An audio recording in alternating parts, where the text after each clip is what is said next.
every driver's different, but obviously the points leader is Kyle Larson, the guy who races a lot of sprint car stuff, and Yeah. and obviously, I know Christopher's gotten be allowed to do a little bit more of that. How has the comfort level of that for you?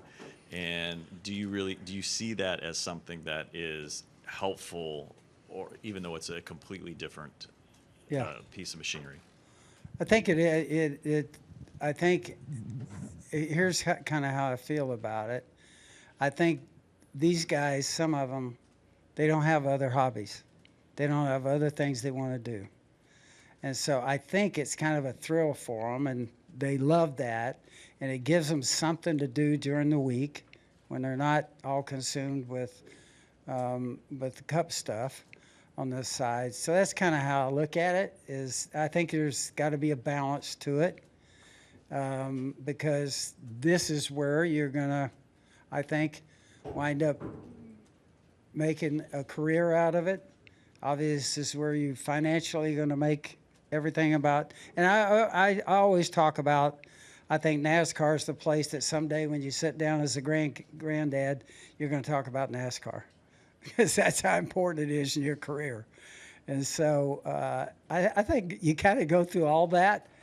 I kind of made one decision a while back, kind of changed my mind when I saw some things that were taking place. And so I think it's, do you make the right decision? You hope you do. And it's easy to look back now. I don't know if regret is the right word, but the decision you made in 2017, not allowing Kyle to do Indianapolis. I know it's a different time and everything's different, but do you look back on that differently, or do you still feel like at that time that was still the one? Yeah, I think anytime you're confronted with something like that, you have to make the best decision you can. And number one for me is our NASCAR team. And so when I considered anything like that, the number one thing for me was, the fact that when you race cars, things can happen. So you got to make sure that our race team is protected.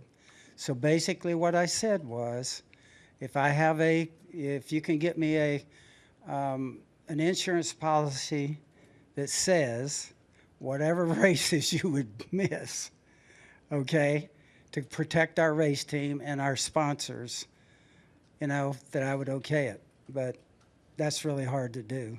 So anyway, I think, we went through that with Kyle, and I understand kind of where he is too. I respect Kyle.